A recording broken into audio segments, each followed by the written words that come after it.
Hello, my name's Sarah and I'm the Project Director here at the Mullaney Fund. Today I'm going to be delivering some training for our new mentors. Hopefully you're here because you volunteered your services as a mentor on our Mullaney mentoring project. So the first thing obviously I need to say is a very big thank you. I've been working with the programme for the last 8 years and we do work with some amazing young people as well as our volunteer mentors. And I've seen firsthand the positive impact that an effective mentoring relationship can have on a young person. Without our fantastic volunteers like yourselves, it wouldn't be possible for us to support the young people that we do. So thank you very much. So to begin with, I'm going to give you a brief overview of what we do and who we are here at the Mullaney Fund. So you've got a bit of perspective about you and your role as a mentor on one of our projects. So the Mullaney Fund was established back in 2008 and our overall objective was and is to ensure that every young person is provided with the opportunity to access a career within the STEM sectors regardless of background. Through our projects, we seek to directly challenge the barriers that many young people might face in accessing career and training routes into STEM sectors by providing information, advice and guidance, as well as positive role models such as yourselves and insights into potential professions. We engage with young people aged 14 to 19 across South Wales in all of our projects, and currently we're working in 8 local authority areas, but we've just opened up to young people across the whole of Wales. We're very grateful to be supported in this through a variety of funders, and this support makes sure that all our services remain completely free for schools and the young people who access them.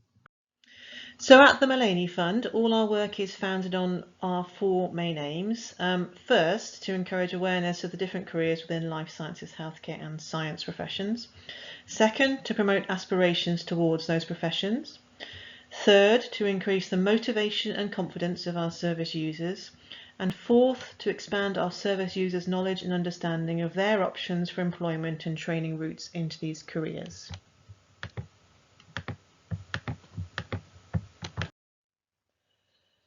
In order to achieve these aims, we run 3 distinct programmes of support.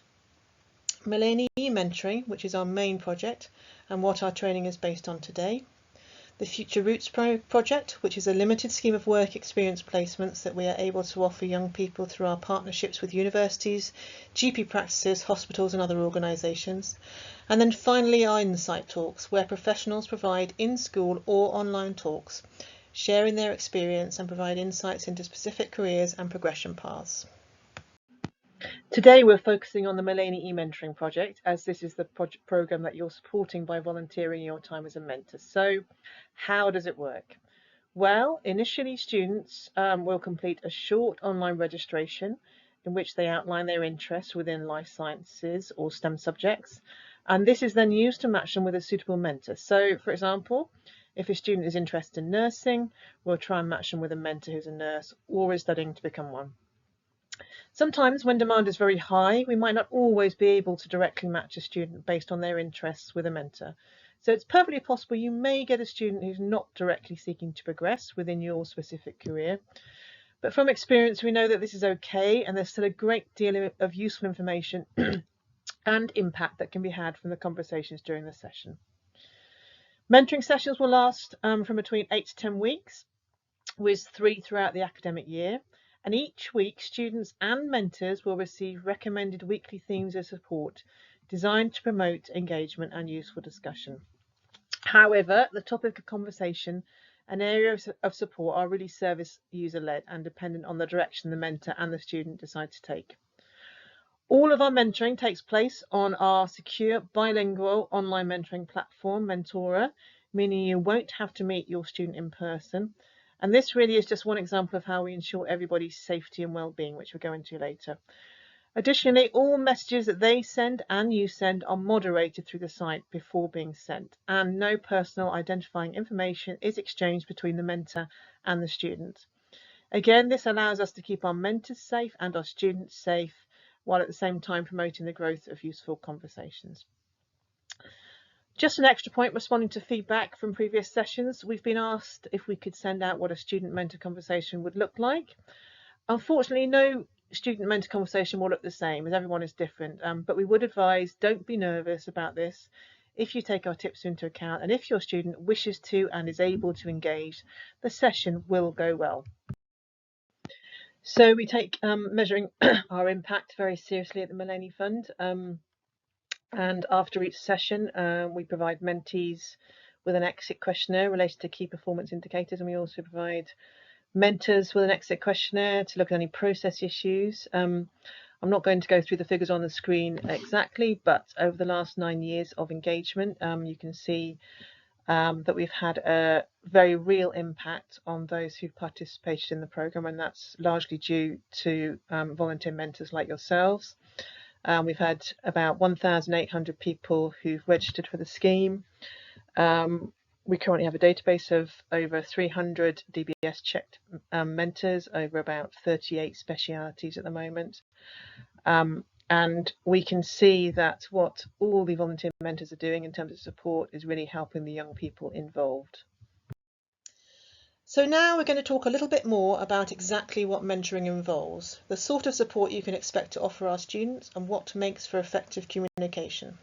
As ever, if you have any questions during this hour, please don't hesitate to interrupt me. So, on the screen now, we're getting examples of the qualities we look for in a mentor. Now, whilst I won't go through these in turn, especially as the list isn't an exhausted one, it's worth looking a little closer at one or two of these.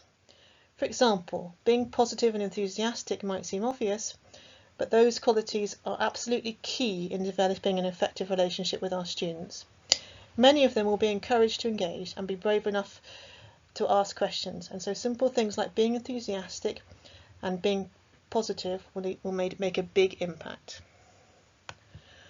I've also included some qualities highlighted in red, which is important to remember that you're not. Despite many people assuming that they will be desirable for mentors to demonstrate, it's really important to remember that you're not a counsellor, confidant, friend, or an expert. It's paramount that you as a mentor and the students are clear that you're not there to mentor them on mental health issues or to talk with expert detail on every possible topic of support. You're also not able to keep secrets or be their friend. We'll talk about this later and the importance of boundary setting, but establishing these at the start is vital to a successful mentoring relationship. It's really the classic friendly but not their friend approach. One of the best things about our mentoring project is that the students can shape the direction of their conversations, and they may want support in a variety of areas. You can see on the screen some examples of the types of support most commonly discussed during every session. We don't expect you to be experts on everything, obviously, and each week we will send mentors a theme of support.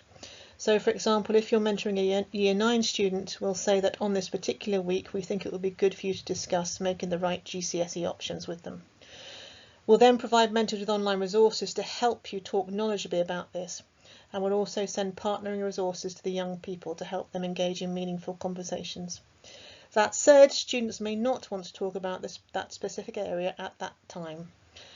And much of the mentoring relationship will depend on your ability to adapt, but also to encourage students to discuss specific topics that you think would be useful for them. So it's really worth at an early stage giving thought to the students you'll be mentoring and to what some of their concerns, their challenges and their feelings might be. If you're mentoring an older student in sixth form, their concerns around university applications, for example, securing work experience and upcoming exams may be top of their list. Whereas with younger students, a general uncertainty about what careers they're interested in and simply how to get into certain roles might be more on their mind. Our mentors are fantastic at adapting their approaches depending on the needs and age groups of the students they interact with. And we're there to support you with advice, resources and information should you need it at any point during a session. And this ability to adapt will be more important than ever in the current circumstances, as students are likely to have new and developing concerns or questions that we can't yet anticipate. Rest assured that we continue to develop additional resources to help you support students with these, and we are producing more resources and guidance as and when there are policy changes. It might sound obvious, but communication is key to any mentoring relationship, never more so than when working with young people. Although it's impossible to provide too much training around communication in this session, there are a few important things to consider which will help you to adapt effective and positive communication with your student. Firstly, building rapport is essential. If possible, be the one to send the first message, as this will show your engagement and enthusiasm. Try to use friendly, informal language and ask open questions.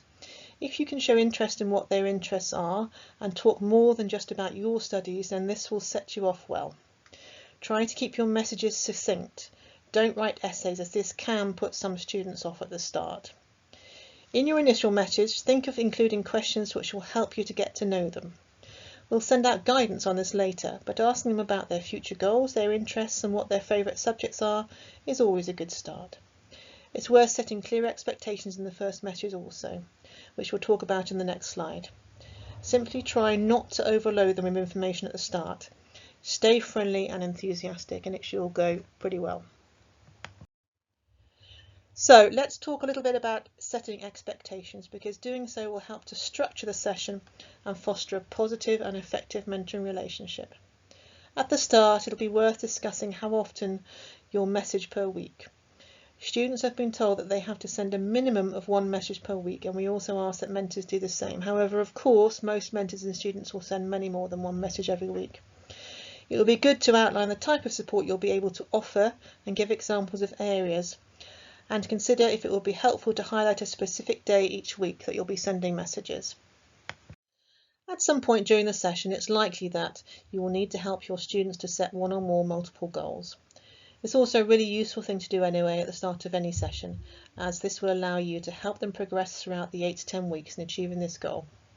So if a student decides that their goal is, for example, to become a doctor, then try to deconstruct this goal into more manageable targets. You can focus on turning challenges into positive targets that can help them overcome their barriers. So for a student who wants to become a doctor, a good target would be to find some relevant work experience, which, with no family or friend networks in this profession, may have seemed impossible to some of our students before discussing it further. So I don't intend to go into too much detail about target setting, and of course you will have access to this training when it finishes today, but it's worth trying to make sure that when setting any targets with your students, that these targets are smart if at all possible. I'm sure most of you will understand what a SMART target is, as you've probably gone through it in your studies, etc., etc. Essentially, it's a way of ensuring that the target is structured and possible to achieve. So to reinforce what makes a SMART target not a SMART target, we've got 2 examples on the screen. As you can see, the first is I want to get some work experience next month by sending 12 placement applications off every week so that I can gain experience in my chosen career. Probably won't surprise you to know this is not a SMART target, and essentially it's not a SMART target because it's not specific enough. It's very general. What kind of work experience are they trying to get? And it's also not particularly achievable. It doesn't seem realistic to expect a child to make 12 applications every week. So that's not a SMART target. The second one then, I want to have finished my UCAS personal statement by the end of the mentoring project. I will aim to have sent my mentor 2 drafts for feedback. Again, it probably won't surprise you to know this is a SMART target, and it's a SMART target because it ticks every box. It's specific enough, it's talking about writing a personal statement, it's measurable as we can judge whether they have written that personal statement, it seems realistic to expect them to have drafted 2 versions in the 10-week period of the session. It's obviously relevant to their long-term goals, and it's time-based, so this is a SMART target. Don't worry too much about some of the structure of your targeting, but when you're helping to set goals, obviously this will come in handy. And now we're going to move on to an important element of our training, safeguarding. And as with any project working with children and young people, safeguarding is our first priority. And as mentors, it will be your responsibility to help us to ensure the self-safeguarding and well-being of all our users. All of you should have received a safeguarding guidance document which outlines the process you should take in the event of a safeguarding concern or incident. If you haven't received this, it's really important you let us know, so please do let me know at the end and we can resend the document. It's important to remember that our students represent a diverse group of people and each faces individual challenges and have very specific needs. Now, as mentors and staff at the charity, we must always consider the well-being of our students. And although it's unlikely you will face any issues, it is clearly better to be prepared. Your role is relatively simple as a mentor in this regard. You should stay vigilant but don't panic or try to investigate too much. The Mullaney Fund has a designated safeguarding lead, myself, Sarah James. and you should inform me as soon as possible with any disclosures made to you by young people or any concerns you have. It's not your responsibility as a mentor to decide on whether a child's disclosure warrants a response. You must simply pass on the information. In order to ensure the well-being of our students, and of course you as mentors, it's important that we think about boundaries, and developing and maintaining them is really key to your conversations. Importantly, you should emphasise what you're there to support with and make it clear that the mentoring platform is where all communication should take place. We want to make it as easy as possible for our mentors, and so we do have very clear positions on boundaries. They are that all contact should be limited to the mentoring platform mentor only and will cease as soon as the session ends. That's not to say we can't send a message for you via email at the end of the session if you've missed the last week or something, but you won't have any direct contact after the mentoring session ends. We also say that no personal information at all should be communicated. So this includes telephone numbers, email addresses, photos, or other identifiable characteristics. There has been some confusion recently because we've had some mentors who've kindly wanted to set up work experience placements and wanted to pass on their personal email addresses to enable this to take place. We can't do this, I'm afraid, for anybody, but if you would like to do this, we can pass on contact details for a work experience organisation to the student for you. The platform only includes your first name for similar reasons, and we also say that mentors should never connect or accept attempts to connect with students on social media platforms. It's really as simple as that and ensures that everyone remains as safe as possible. As part of safeguarding, we must consider abuse and indicators of abuse. And although it's highly unlikely that you will be required to deal with any indicators of abuse, it is helpful to be aware of its existence so that you can be vigilant for signs. Now, there are many types of abuse, and not all look like we might expect. Broadly, abuse can fall into the following categories of domestic, sexual, neglect, online, physical, and emotional. But most relevant to you will be to consider some of the online indicators of abuse that you may well see in your interactions with young people. One of the first online indicators is an explicit disclosure where a young person directly says that they are being abused. Now, this is the most unlikely type of indicator, but it's something to be aware could happen. Other indicators of abuse can be where students are describing unhealthy relationships or unsuitable living conditions. They may talk about being isolated from friends or family, or you may well see a dramatic change in the tone of their messages, or a sudden disengagement from their studies or from goals they were really previously enthusiastic about. Now, this list is designed as a guidance only, and it's not exhaustive by any means. And it's also worth remembering that all messages are moderated, so chances are, if there's a type of abuse being indicated, then we will have caught it already. So you won't have to worry too much about this, but of course, you should always be aware. So let's take a look at what your response should be if, for whatever reason, an explicit disclosure manages to get through the moderation system and you receive a message from a student in which they say they're being abused.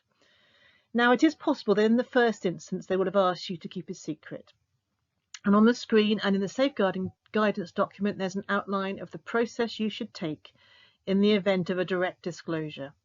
Initially, keep calm and neutral and explain that you cannot keep a secret and that you will need to tell someone who can help them. This might put them off telling you, but it's important that you don't promise that you can keep it a secret. Next, remember that there's a record of the disclosure already, as we retain all messages sent on our chat space, so you don't need to worry about making additional notes. Remember not to ask any questions or make any judgmental statements. Simply reassure the student that they've done the right thing in telling you and that someone will now be able to help them. Finally, you need to contact the DSL at the Mullaney Fund as soon as possible with this information. If this occurs outside of business hours and you are particularly concerned, you can ring 999 or you can ring the NSPCC number that we've put on the screen shortly. The DSL, with your information, will decide what actions to take and will advise you further.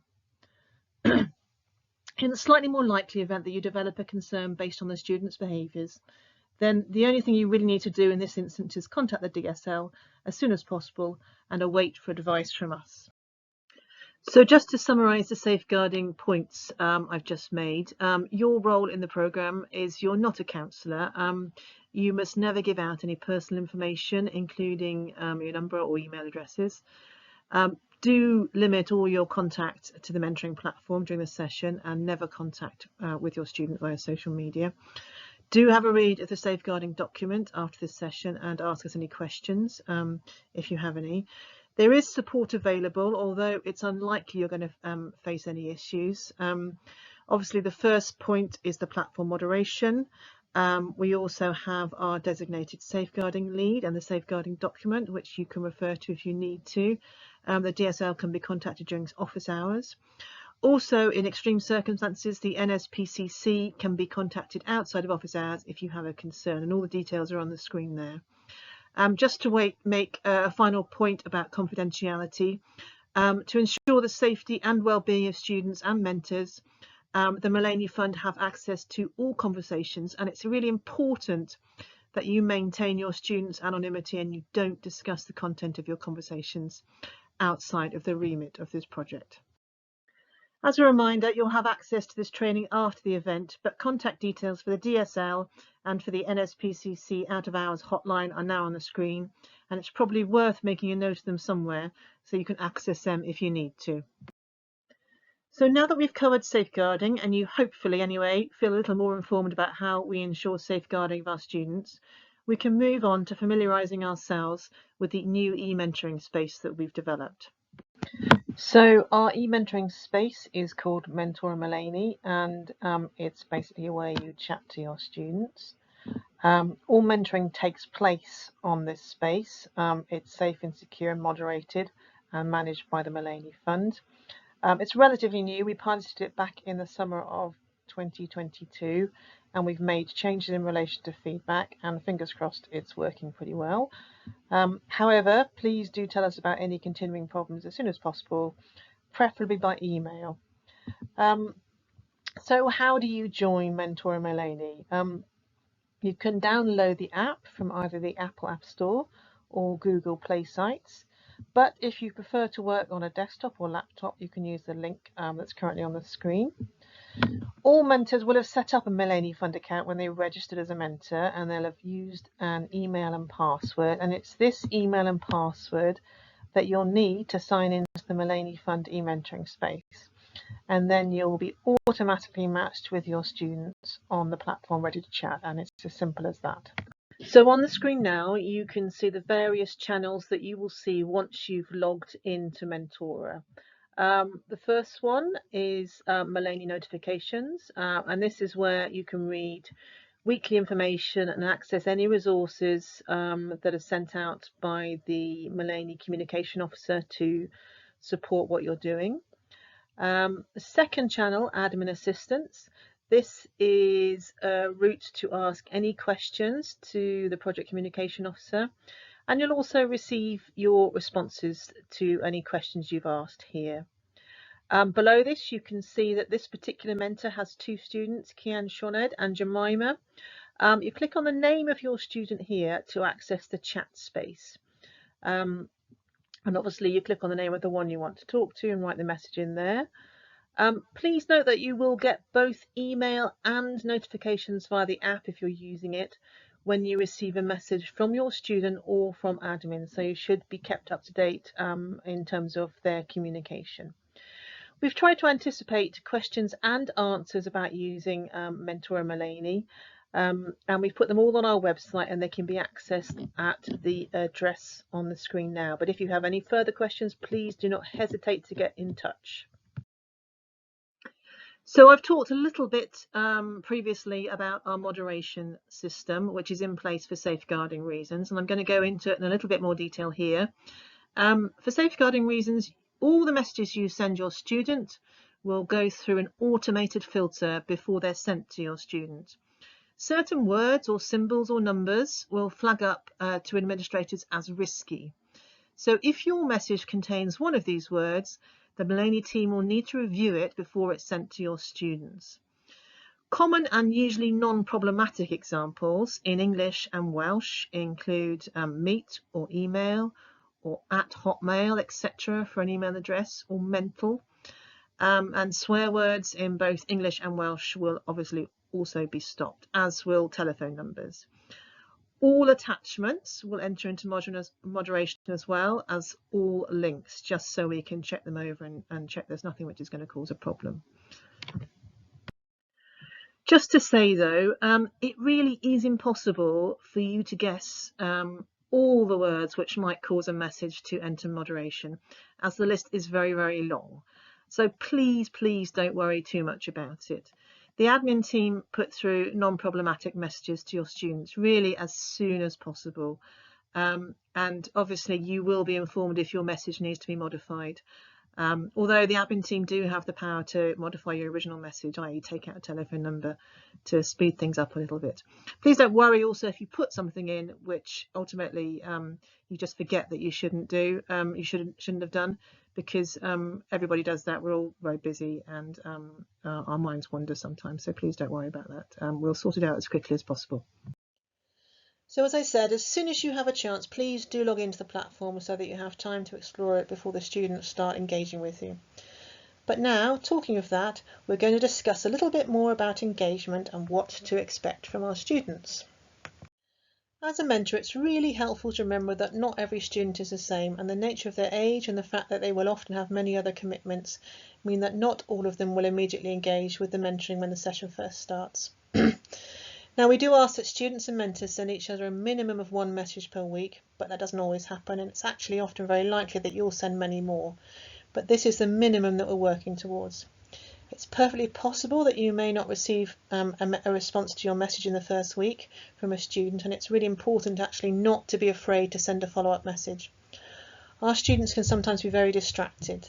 They've got a lot going on in their lives, and so if they see a follow-up message from you, and this can often be the prompt they need to respond and start engaging with the project. At the Mullaney Fund, we're very keen to ensure that there is as much engagement as possible, obviously, and so we do monitor engagement across the platform. Every week, Mullaney Fund staff will work with school staff. We send them engagement reports of who from their school have sent messages and who haven't. Equally, you can see if a student has sent a message and a mentor hasn't responded. Now, we understand that you can be very busy, but if that message goes days without a response, it can be quite off-putting and disheartening for the student. So you may well get a message from a Mullaney Fund staff member just saying, oh, by the way, we're not sure if you've seen this, but there's a message from your student. Could you possibly respond when you have a spare 5 minutes? Of course, if you've got any problems or concerns with engagement, then absolutely contact us through the support channel so that we can give you some advice and guidance if at all possible. There are some common problems. Sometimes students simply don't respond. They sign up, they log in, and then they decide they just don't want to do it. This happens rarely, but it does happen, and it obviously can be quite disheartening for a mentor because we know that you've given up your time and are eager to engage with a young person. And it can be quite frustrating. It's really nothing that you have done. It just sometimes happens. Similarly, and probably equally disheartening, sometimes students respond with very short messages. This tends to be because they're quite shy. It tends to be because they don't know how to interact with someone who's older than them and who is in a profession they might know very little about. It's okay to encourage them, to ask them more open questions, to send a couple of longer messages back and only receive short messages in return. It's nothing you're doing wrong. It's only that sometimes some students take a while to fully engage with our project, and they are almost certainly still getting a great deal of benefit from your interaction regardless of how short their messages are. Thankfully, engagement across the board seems to be really good, and it's normally a really rewarding relationship for both student and mentor. As I said, sometimes it's possible the student doesn't engage in the way we would like, and if you've ever got any concerns about that or queries about how you can engage them further, then please do contact us, because we're very used to these sorts of questions and can often do something and provide some advice to help you out. We're now coming to the end of the training session for today, so I hope you found it useful. Appearing on the screen, we've got some important do's and don'ts for the project. I don't intend to go through each one, you can do that for yourself, but essentially please make sure that you take the initiative and enthusiastically engage with your students to promote useful conversations. Your experiences will be hugely beneficial and inspirational to our young people, so don't be afraid to use them. Even if you're talking to a student who isn't directly looking to progress in the career that is yours, you can still be incredibly inspiring and promote aspirations and confidence within that person. Log in and keep contact regular and consistent, and always make use of the support channels should you need to talk to us. Remember never to divulge any personal details, to always be aware of safeguarding, and try not to expect lengthy prose by way of response to your questions. We are, after all, dealing with teenagers. We know that mentoring has a very real impact on the young people who use our services, and we are so grateful for the time and effort that each and every one of our mentors contributes to our project. Without you, your experiences and inspiring journeys, we simply wouldn't be able to improve aspirations, raise awareness and increase the confidence of young people we work with. So a massive thank you from all of us at the Mullaney Fund, and we hope you enjoy it as much as previous mentors have. So that's the end of the training session. Please do feel free to exit the window now if you have no further questions, but if anyone does, just turn your mic on and ask away. Thank you. Enjoy the mentoring session and the best of luck.